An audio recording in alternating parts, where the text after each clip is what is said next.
कहानियों की एक अनोखी दुनिया में आपका स्वागत है, जहां हर पल रोमांचक है और हर कहानी आपको कुछ नया सोचने पर मजबूर करती है।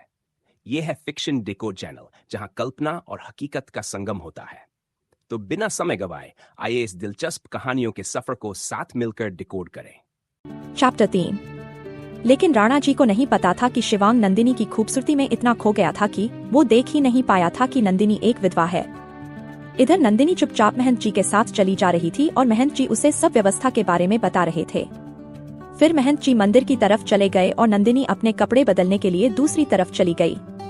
और तभी शिवांग ने चुपचाप पीछे की तरफ पलटकर देखा तो राणा जी अपने हाथों को पीछे किए हुए खड़े थे। तो शिवांग बोला, राणा जी, ये मंदिर के बगल वाली जमीन जिसकी भी हो हमें चाहिए, क्योंकि ये जमीन हमारे लिए जरूरी है। ये सुनकर राणा जी ने सर हिला दिया और फिर शिवांग वैसे ही नंदिनी को अपनी आंखों में लिए हुए जॉगिंग करते हुए होटल निकल गया। लेकिन नंदिनी का चेहरा और उसकी सादगी शिवांग के अंदर तक उतर गई थी। फिर शिवांग तैयार होकर मंदिर आया और फिर पूजा की। इधर शिवांग पूजा कर रहा था और दूसरी तरफ नंदिनी अपने घर गई थी, क्योंकि नंदिनी की सास मुन्नी जी और नंदिनी के ससुर अवध जी, नंदिनी के पति नरेन का बड़ा भाई नमन और बीच का भाई नकुल और दोनों की बीवियां शीला और मधु, शीला नमन की बीवी और मधु नकुल की बीवी, सब उसके सामने खड़े थे। नंदिनी रोते हुए अवध जी से बोली, लेकिन बाबा, मैं ये जमीन किसी को नहीं दे सकती, ये मेरे नरेन की आखिरी निशानी है मेरे पास। अवध जी कुछ नहीं बोल रहे थे कि तभी मुन्नी जी चिल्लाकर बोली, मेरे बेटे को तो खा गई, अब जमीन रखकर क्या करेगी, चुपचाप साइन कर दे, अच्छे पैसे मिल रहे हैं। लेकिन आज नंदिनी में ना जाने कहां से जान आ गई थी। शायद बात नरेन की थी तो वो बोली, सॉरी अम्मा जी, लेकिन मैं साइन नहीं करूंगी। इतना बोलकर वो रूम की तरफ चली गई तो मुन्नी जी बोली, देख रहे हो ना, पर निकल आए हैं महारानी के, हम सबको जवाब देने लगी है।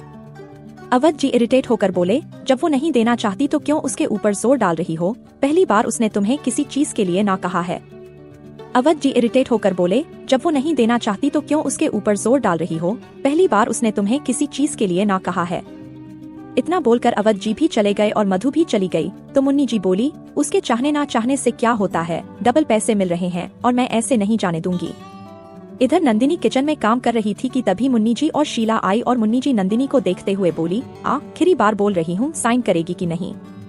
नंदिनी पूरी अतल रही थी, उसने बस न में सर हिला दिया। ये देखकर मुन्नी जी ने शीला को इशारा किया तो शीला ने नंदिनी का एक हाथ पकड़कर मोड़ दिया और मुन्नी जी ने उसका दूसरा हाथ पकड़ लिया और उसकी कलाई के ऊपर कलछी से गर्म तेल डालने लगी। नंदिनी जोर से चिल्लाने लगी, अम्मा जी जल रहा है, प्लीज छोड़ दीजिए। मुन्नी जी फिर से बोली, बता साइन करना है या नहीं। नंदिनी अब भी हाँ नहीं बोल रही थी। फिर कुछ वक्त बाद मुन्नी जी और शीला उसे छोड़कर चली गई, लेकिन तब तक उसका हाथ जल गया था। उसकी आंखों से आंसू गिर रहे थे, लेकिन उसके आंसू को पोंछने वाला तो दूर देखने वाला भी कोई नहीं था। वो रोए जा रही थी और बोले जा रही थी, हे शिव जी, क्या गलती हुई थी मुझसे जो मेरे नरेन को आपने छीन लिया मुझसे, और अब उसकी आखिरी निशानी को भी छीनना चाहते हैं ये सब मुझसे। एक वही तो है जो मुझे मेरे नरेन के प्यार का एहसास दिलाता है। खाना बनाकर नंदिनी अपना दिल शांत करने के लिए गंगा आरती के लिए चली गई।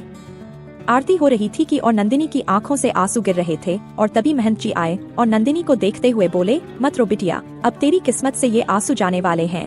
मैं ये नहीं कहूँगा कि तेरे अच्छे दिन आ गए हैं, अभी तुझे और संघर्ष करना है, लेकिन हाँ, इस नरक से तुझे जल्दी ही छुटकारा मिलेगा।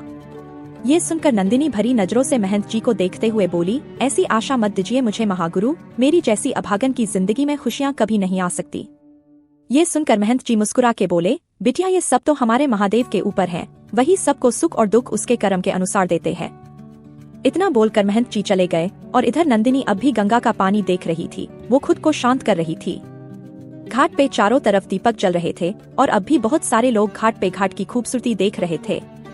लेकिन नंदिनी के घर जाने का वक्त हो गया था। अपने आंसुओं को पोंछ वो फिर सीढ़ियों से घर की तरफ जाने लगी और तभी अचानक से शिवांग और उसके कुछ गार्ड उसके सामने आ गए। नंदिनी कंफ्यूज होकर शिवांग को देखने लगी। तभी शिवांग बोला, मुझे तुम्हारी जमीन चाहिए। नंदिनी एक नजर शिवांग को देखते हुए बोली, ओ अच्छा, तो वो आप ही है जो हमारी जमीन हमसे लेना चाहते हैं, लेकिन आप जो भी हो, हम आपको ये जमीन नहीं दे सकते। ये जमीन मेरे पति की आखिरी निशानी है।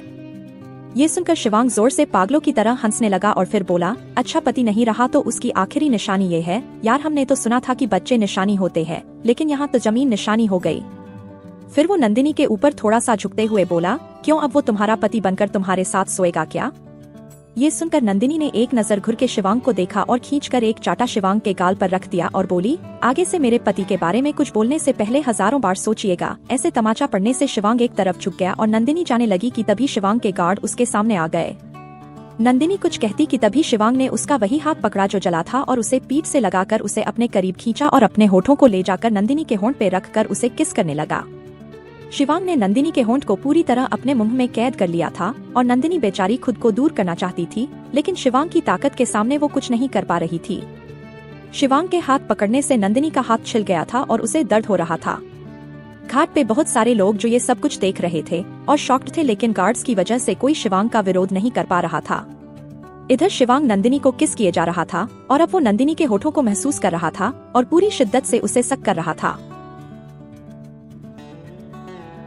नमस्कार दोस्तों, अगर आपको हमारी कहानी अच्छी लगी हो तो वीडियो को लाइक जरूर करें, अपने दोस्तों के साथ शेयर करें और चैनल को सब्सक्राइब करना न भूलें।